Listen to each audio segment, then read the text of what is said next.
할렐루야. 네. 할렐루야.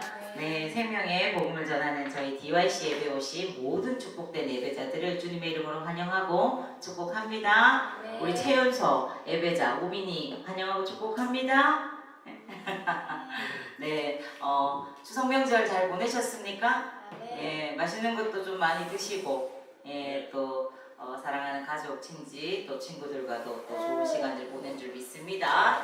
또 우리가 추석 명절의 시간들을 다 잘 보낼 수 있었던 거, 그리고 또 그 시간들을 거쳐서 이렇게 함께 예배 자리에 다시 모일 수 있었던 거 당연한 거 아니라 은혜입니다. 하나님의 인도와 보호와 보살피심과 다스려 주심이 있었기 때문에 또 우리가 이렇게 함께 하나님 앞에 예배 자리에 다시 올 수 있으면 줄 믿습니다. 아멘. 네, 우리 지금 계속해서 느헤미야 시리즈를 살펴보고 있습니다. 느헤미야 한 사람에게 주목하는 것이 아니죠. 우리는 결코 다윗이 되었던 솔로몬이 되었던 성경의 어떤 인물이라도 그 사람에게 우리가 집중하는 것이 아니라 어떤 이렇게 인물을 중심으로 하는 시리즈들이 펼쳐질 때도 그 이면에 역사하시는 하나님의 선한 손길, 그죠? 하나님의 또 경륜과 주권과 그 하나님 자체에 우리가 집중해야 되는 줄 믿습니다. 또 그것을 기억하시면서 또 우리 이제 말씀 출발해 보도록 할게요.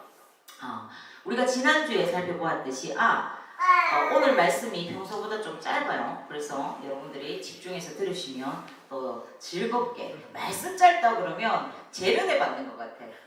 밖에 지금 제 앞에 형제도 이렇게 미소를 띄우던데, 집중해서 들어봅시다. 우리가 지난주에 살펴보았듯이 느헤미야와 유다 백성들이 각각이 역할을 나누고 마음을 다해서 성벽을 재건해 가는데 어떤 일이 있었죠? 호론 사람 산발랏, 암몬 사람 도비야, 아라비아 사람 게셈, 이렇게 주변에 있던 사람들이 끊임없이 방해를 합니다. 특히 도비야는 뭐라고 조롱을 했던지 기억이 나십니까? 너희 유다 백성이 건축하는 그 돌성벽은 뭐가 올라가도 무너질 것 같아? 이렇게 조롱했어요. 네? 여우. 예, 맞습니다. 제가 못 맞추면 1번 곰, 2번 호랑이 이러려고 했는데, 여우가 올라가도 무너질 것 같다. 이렇게 조롱을 했어요. 그럼에도 유다 백성들이 어떻게 했습니까? 한 손에는 건축 도구를 잡고 또 한 손으로는 병기를 잡고 밤까지 일하는, 그러니까 주경, 야경, 즉 낮에는 일을 하고 밤에는 경계를 서면서 이 성전 재건을 묵묵히 이어갔죠. 그런데 오늘 우리가 읽은 본문에는요, 느헤미야가 성벽 재건을 이렇게 시작하고 찾아온 두 번째 위기와 문제가 등장을 하고 있습니다. 이 느헤미야와 이스라엘 공동체에 찾아온 두 번째 이 문제들을 우리가 정리해보면 세 가지로 말을 할 수가 있습니다.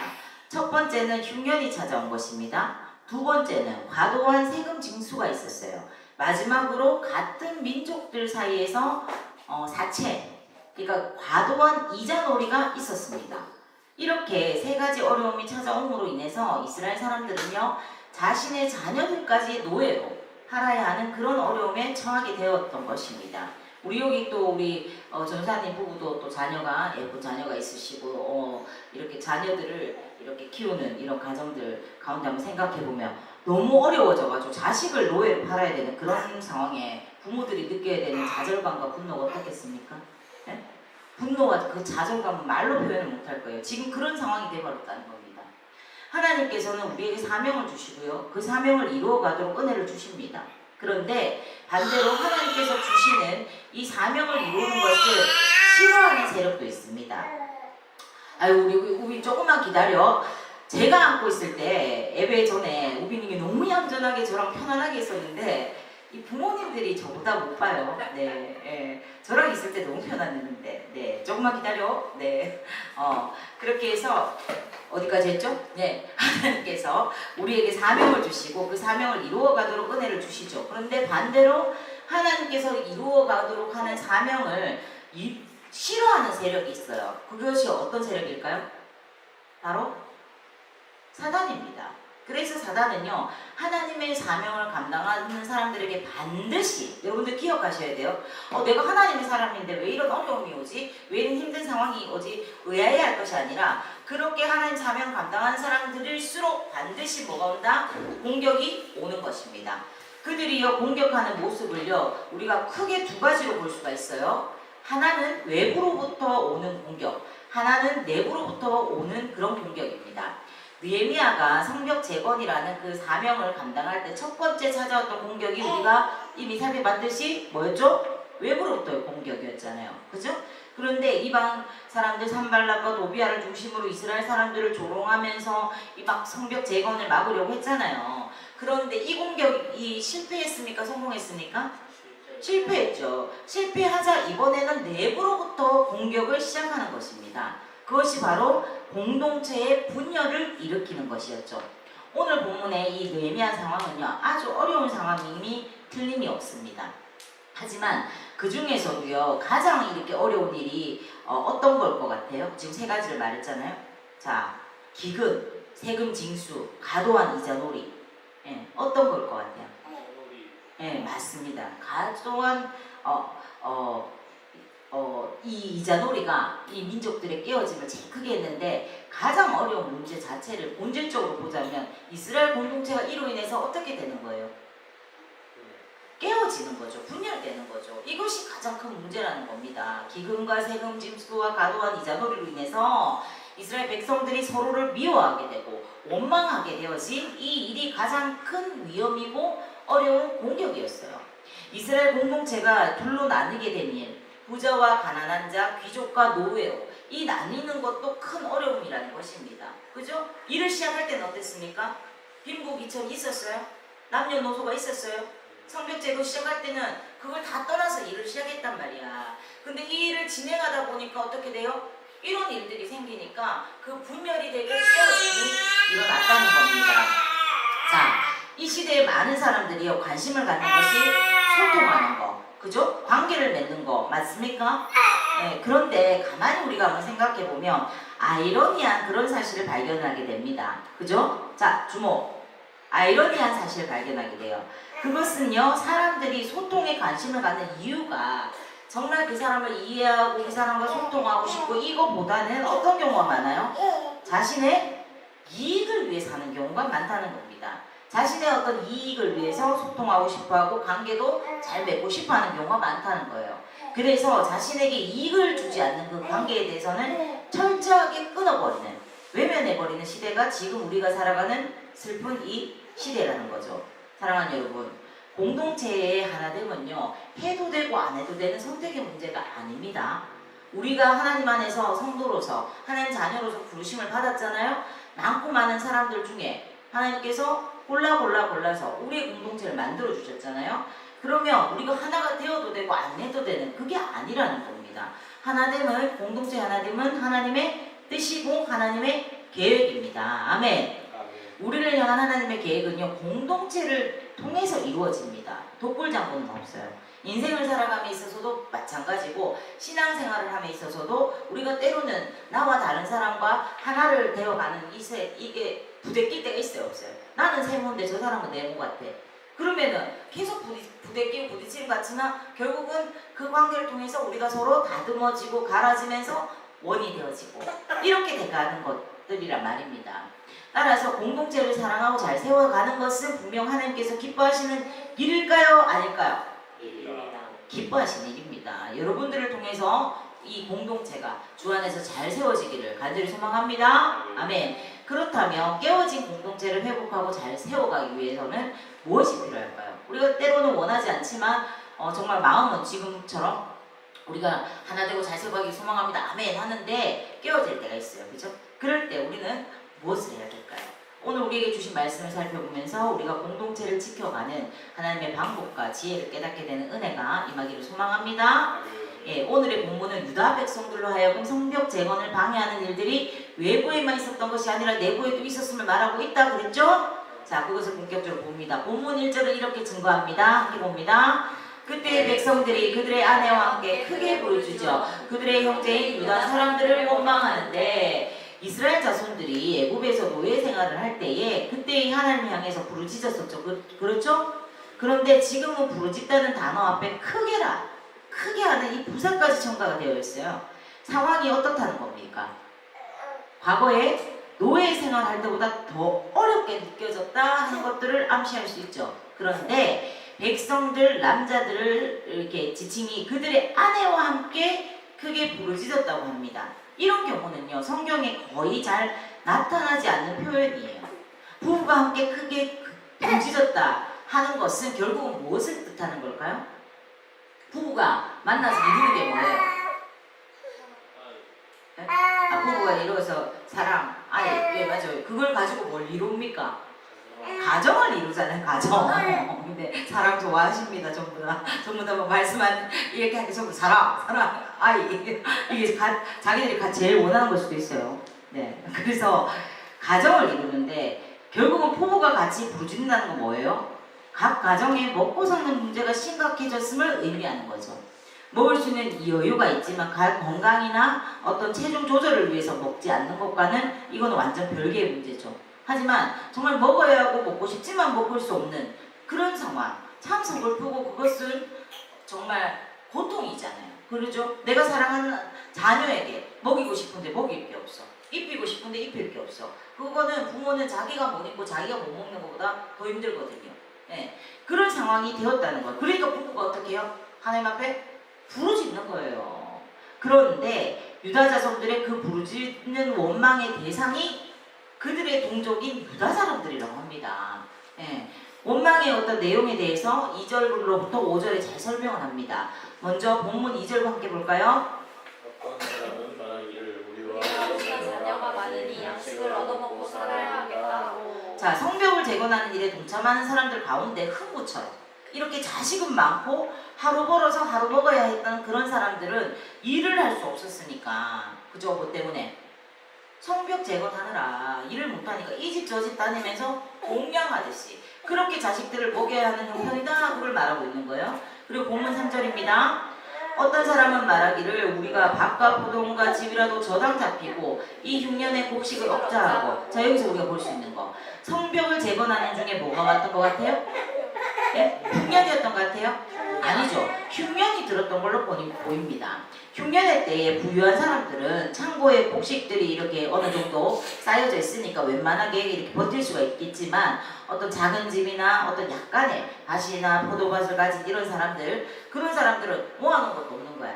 내가 그냥 있는 대로 매일같이 그냥 먹고 이렇게 살았는데 흉년이 오니까 그것이 없는 거예요. 그러니까 그나마 가진 거라도 어떻게 해야 된다고요? 저당을 잡아서라도 생계를 유지해야 된다, 이렇게 말을 하는 거죠. 그 한탄을 하는 거죠. 그 기회를 악용해서 부자들이 싼 값으로 그 사람들의 집을 또 밭을 저장 잡아서 갚을 때까지 고금리의 이자를 붙이게 함으로 피해를 취했던 겁니다. 그 결과로 빈익부, 부익부의 차이가 점점 골이 깊어지게 된 것이 지금의 유다의 상황이었다. 유다 민족의. 자, 본문 4절입니다. 어떤 사람은 말하기를 우리는 밭과 포도원으로 빚을 내서, 왕에게 세금을 바쳤다. 네, 흉년으로 인해서 밭과 포도원에서 나는 식물로 먹고 사는 것도 쉽지 않은데, 유다 백성들은 당시에 처지가 어땠느냐? 페르시아 정부에 또 다른 정부의 세금들을 바쳐야 됐어요. 네, 쉽게 말하면 옛날에 우리 일본 식민지에 있을 때 우리가 먹고 사는 것도 힘든 시기에 거기서 나오는 것들을 또 일본에 세금을 따로 바쳐야 되는 그런 상황이었기 때문에 우리 백성들이 굉장히 힘들었잖아요. 그 상황이었단 말입니다. 그러니 밭과 포도원을 저당 잡히고 빚을 내서 납세 의무까지 감당을 해야 되는 거였어요. 얼마나 힘든 상황입니까? 그렇죠? 그리고 본문 5절입니다. 우리 육체도 우리 형제의 육체와 같고 우리 자녀도 그들의 자녀와 같거늘 이제 우리 자녀를 종으로 파는도다. 우리 딸 중에 벌써 종된 자가 있고 우리의 밭과 포도원이 이미 남의 것이 되었으나 우리에게는 아무런 힘이 없도다 하더라. 우리 이 본문만 읽어봐도 너무 찬양하게 느껴지지 않습니까? 그죠? 쉽게 말하면 뭐예요? 없고 힘들었던 자들이, 야 너희 부자들, 너희들 생명, 너희들 육체나 내 육체나 같은 육체고 너희들 자식이 귀하면 내 자식도 귀한데 지금 이렇게 너희들이 착취해가면서 이런 상황이 돼서 우리 딸들이 벌써 종이 되어가지고 그걸 우리가 눈뜨고 보는 이 상황, 그런데 우리는 아무 힘이 없어. 너무 지금 못해서 힘들어. 이렇게 말하고 있는 겁니다. 유다 백성들이 겪어야 했던 고난의 이유는 흉년으로 인한 기근과 무자비한 납세 의무, 도에 넘치는 이자 등이었어요. 그로 인해서 먹을 것이 없고 자녀를 팔아야 했고 유일한 생계수단이었던 전답, 집이나 밭이나 이런 것들도 부자들의 손에 다 넘어가고 말았던 겁니다. 근데 우리 이 사회도 말하잖아요. 상위 1% 뭐 이런 소리 하죠. 부자가 많았겠어요? 이렇게 힘든 사람들이 많았겠어요? 힘든 사람들이 많았단 말입니다. 그런데 소수의 부자들이 그 부를 가지고 힘든 사람들 거를 다 거두고 착취를 했으니 그 사람들, 서민들, 소위 우리가 말하는 서민들의 삶이 어떠했겠습니까? 이때 느헤미야가 보여준 반응을 본문 6장에서부터 7절이 이렇게 증거를 합니다. 함께 볼까요? 내가 백성의 부르짖음과 이런 말을 듣고 크게 노하였으나 깊이 생각하고 귀족들과 민장들을 꾸짖어 그들에게 이르기를 너희가 각기 형제에게 큰 이자를 취하는도다 하고 대회를 열고 그들을 쳐서. 자, 느헤미야가 이스라엘 공동체의 이 문제를 듣게 됩니다. 그리고 가장 먼저 보인 반응이 뭐였죠? 극대노, 분노였습니다. 그런데 이후의 모습을 보면 깊이 생각했다는 말도 나와요. 그렇죠? 사실 여러분들 화가는 상태로 움직일 때 우리가 뭔가를 할 때 쉽게 해결할 수 있는 일도 더 보이기가 마련입니까? 아닙니까? 화났을 때 하는 어떤 선택은요, 옳은 경우보다 옳지 않은 경우가 굉장히 많아요. 그런 점에서 느헤미야는 지금 잠시 멈춰서 이 일을 어떻게 해결하는 것이 지혜로운지를 깊이 생각하고 있는 모습입니다. 이것 또한 영적 지도자로서 또 하나님의 사람으로서 탁월한 모습이고 필요한 모습이죠. 그렇습니다. 느헤미야의 반응은 크게 노하는 것과 깊이 생각하는 것이었습니다. 크게 노했다는 것은요, 느헤미야가 가난한 백성들의 편에 서 있었다는 거죠. 그렇죠? 느헤미야는요, 지배국이었던 페르시아의 공무원이었어요. 그에게는 권력도 있고 부도 있었을 겁니다. 그때에 부자들의 편을 들기가 쉬워요. 그래요, 안 그래요? 예.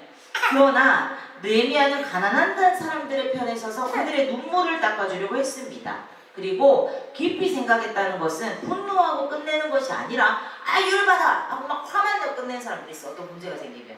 근데 그렇게 끝내지 않고 어떻게 했다는 거예요? 그 일을 어떻게 해결할 수 있을지에 대해서 하나님 앞에 묵상하면서 하나님께 머물면서 여쭈었다는 겁니다. 여기서 깊이 생각한다는 말의 원문의 의미는요, 마음을 다스린다 하는 뜻이 있어요. 느헤미야는요, 지금 벌어지고 있는 이 사건들을 두고 분노한 마음들을 그대로 그냥 막 쏟아내고 표출한 것이 아니라 먼저 자신의 마음을 잘 다스리고 정리했어요. 우리가 여기서 배울 것이 많죠. 그리고는 무엇이 지혜로운 방법인지 기도하고 묵상하고 행동하였다는 것을 우리가 볼 수 있습니다. 이것이 느헤미야의 깊은 영성이었습니다. 여러분들, 영성이 딴 데서 나오는 거 아닙니다. 예. 무조건 막 바위 같은 데 가서 엎드려서 부르짖는다고 영성이 나오는 것이 아니라 어떤 어려움이나 우리가 만나는 삶의 자리에서 문제들을 속에서 우리가 하나님 앞에 머물기를, 또 하나님 앞에 인내하기를, 또 하나님 앞에 여쭈었기를, 이런 것들을 배우는 과정들, 그런 것들을 통해서 깊어져 가는 것이 영성이죠.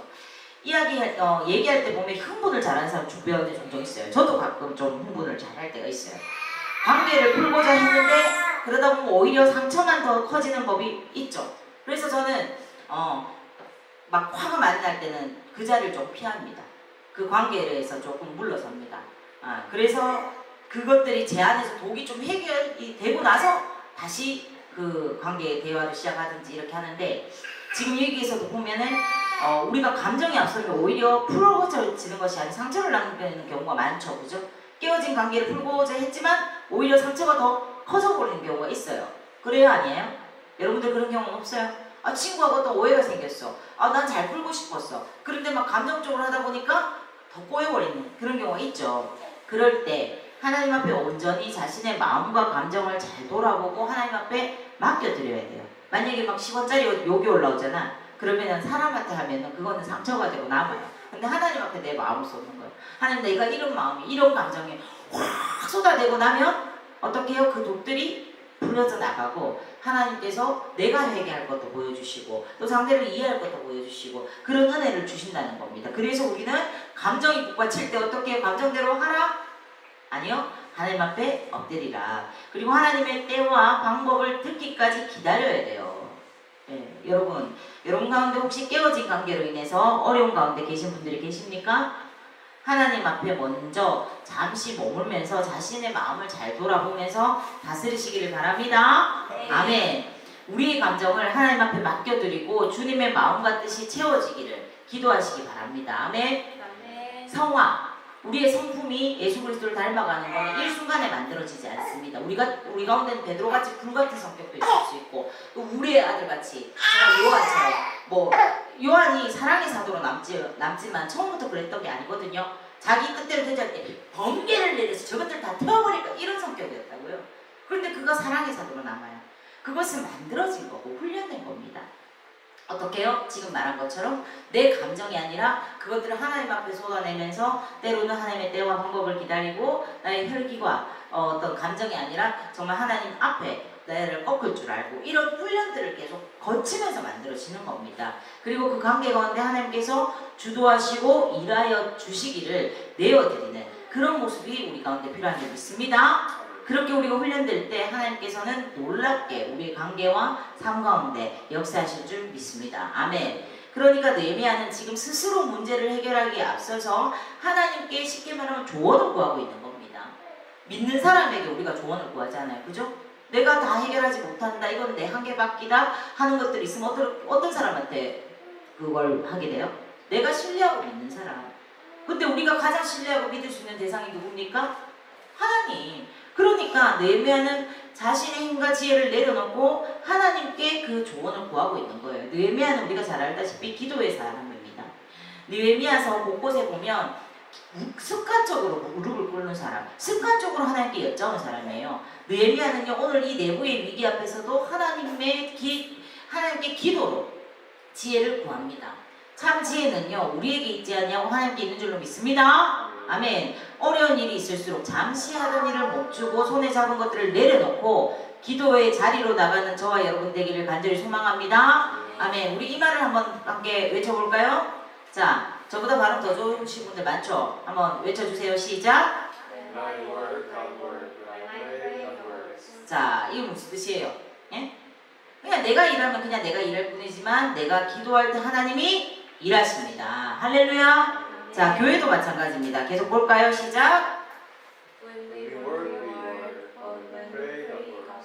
네, 할렐루야. 여러분들도 이것을 머리에 딱 새겨두십시오. 아, 내가 일하면 내 한계에 부딪혀서 분명히 이 유한함이 있지만 무한하신 하나님께 기도하면 하나님이 일해 주신다는 거예요. 할렐루야. 자, 혹시 오늘 우리 가운데 너무 힘들고 어려운 일들을 겪고 계신 분들 계세요? 내 힘과 지혜로는, 내 경험과 지식으로는 도저히 해결하지 못할 문제들을 남들에게 말 못할 그런 것들을 가슴에 품고 이 자리에 오신 분들이 계십니까? 여러분들께 권면합니다. 기도의 자리로 나가시기 바랍니다. 할렐루야. 하나님께서 지혜를 주실 것입니다. 하나님께서 그 문제를 반드시 해결해 주실 것입니다. 하나님 때에 하나님의 방법으로. 할렐루야. 이처럼 느헤미야는요 잠시 분노했지만 깊이 생각하고 충분한 기도의 시간을 가지고 이 사안들을 신중하게 다루었어요. 신중하게. 그는 하나님께 지혜를 구한 후에 백성의 지도자들, 즉 이 사건의 핵심 인물들이었던 귀족들과 민장들을 따로 불러서 설득을 합니다. 만일 백성이 다 있는 자리에서 정죄하고 혼을 냈더라면 정말 그 리더들이 자존심 때문에라도 반발을 가지고 그의 뜻을 거슬렀을 수도 있어요. 그렇죠? 그런데 그는 리더들을 따로 불러다가 꾸짖었어요. 자, 느헤미야가 먼저 리더들만 따로 불러서 죄를 꾸짖은 다음에 모든 사람들을 불러서 대화의 자리를 열었습니다. 온 백성이 보는 가운데서 그들의 죄를 정확하게 지적합니다. 이것 또한 우리가 발견할 수 있는 느헤미야의 지혜와 분별과 통찰력인 것입니다. 우리가 배울 점이 많이 있어요. 본문 8절 말씀 우리 함께 읽어볼까요? 그 죄가 무엇이라고 이렇게 정확히 시작했는지요. 함께 봅니다. 그들에게 이르기를 우리는 이방인의 손에 팔린 우리 형제 유다 사람들을 우리의 힘을 다하여 도로 찾았거늘 너희는 너희 형제를 팔고자 하느냐 더구나 우리의 손에 팔리게 하겠느냐 하매 그들이 잠잠하여 말이 없기로. 왜 말이 없습니까? 귀인과 민장들이 입이 10개라도 할 말이 없는 거죠. 자기들의 배를 채우려고 형제들을 노예로 팔고 사고 막 이런 가정들을 자기들이 막 그렇게 착취를 해가면서 높은 이자를 받으면 이랬으니 이게 이제 다 만천하에 드러나면서 문제가 수면 위로 올라오니 할 말이 있었겠어요? 네? 본문을 보니까 유다 사람들은 힘을 다해서 이방인의 손에 팔린 형제들을 고출했다고 해요. 즉 예루살렘 사람들이 타국에 노예로 팔려간 동족 사람들을 구해오기 위해서 땀을 흘려서 일을 하고 있는데 백성의 리더격이라 하는 귀인과 민장들은 오히려 동족을 노예로 팔고 있었던 겁니다. 이렇게 죄를 지적받은 후에 어떤 반응과 결과가 있었을까요? 본문 12절로부터 13절에 이렇게 증가합니다. 함께 볼까요? 그들이 말하기를 우리가 당신의 말씀대로 행하여 돌려보내고 그들에게서 아무것도 요구하지 않다리이다 하기로 내가 내 사람들을 불러 그들에게 그 말대로 행하겠다고 맹세하게 하고 내가 옷자락을 털며 이르기를 이 말대로 행하지 아니한 자는 그는 곧 이렇게 털려서 빈손이 될 줄로다 하매 대중이 다 아멘하고 여호와를 찬송하고 백성들이 그 말한 대로 행하는 아멘 아멘. 와 터프하죠 그죠? 너희들 지금 이 자리에서 너희 죄를 자백하고 고백하고 정말 너희들이 말한 대로 행하지 않으면 내가 옷을 다 턴 거예요. 느헤미야가 내가 이거 턴 것처럼 너희들 하나님 앞에 다 털려? 너 가정이 너희 자손이 너 그 집이 다 털려? 무서운 말이죠. 그렇게 이야기한 겁니다. 예. 느헤미야의 촉구로 인해서 백성의 지도자들이 그런데 감사히 회개하기 시작했습니다. 그들이 단지 자기 동족을 착지했던 것을 뉘우치고 눈물만 흘렸다 이런 의미가 아니라 그들의 삶을 바꾸기를 시작했어요. 회개는요 여러분 문자 그대로 뉘우칠 회의 고칠 회입니다. 지난 삶을 반성하고 뉘우치고 눈물을 흘리는 것은 회를 한 것입니다. 회. 그러나 지도자들이 어떻게 했어요? 회만 한 것이 아니라 삶을 고치고 바꾸는 계획까지 이렇게 이르렀던 겁니다. 자, 우리 오늘 본문 이제 마무리할 거예요.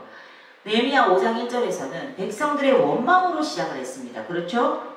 그런데 오늘 우리가 마지막에 살펴본 구절인 13절에 와서는 똑같이 그 원망했던 온 회중이 어떻게 하고 있어요?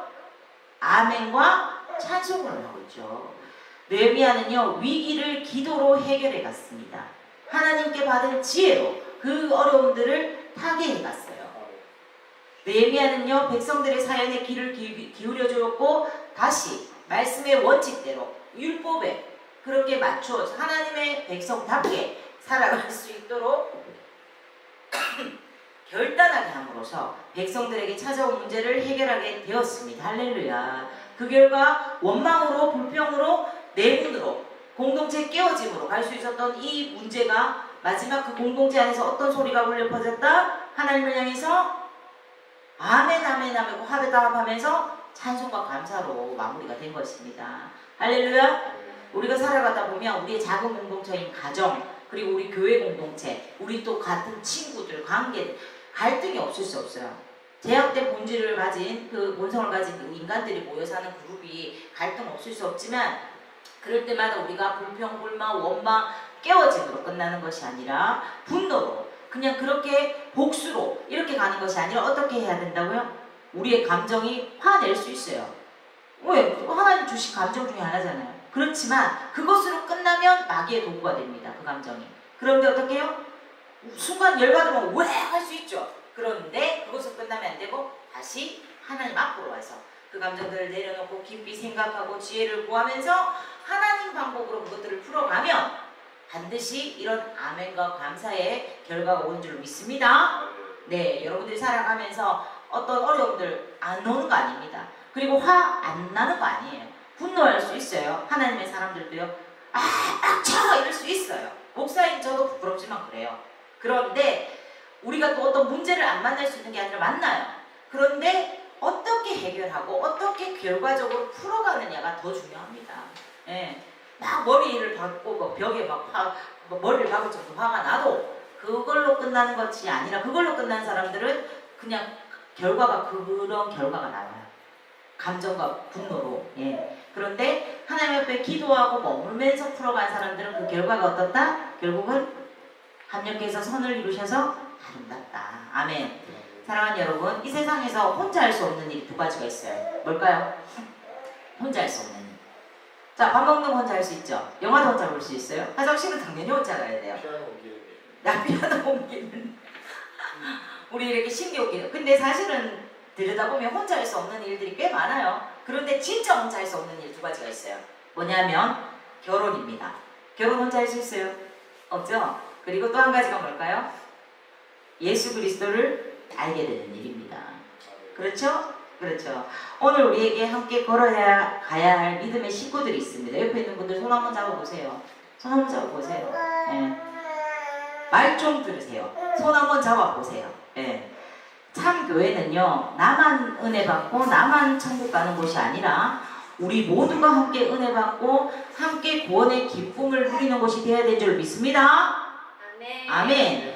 하나님께서 우리에게 주신 이 믿음의 공동체를 귀하게 여기면서 하나님께서 오늘 나에게 주신 이 영적인 지체들, 내 영적 형제와 자매들을 위해서 사랑과 섬김으로 이 공동체를 하나님 앞에서 아름답게 세워가고 정말 하나님께서 주신 영적인 성벽을 재건할 수 있는 우리 DYC의 모든 예배자들이 되시기를 주님의 이름으로 축원합니다. 아멘 아멘.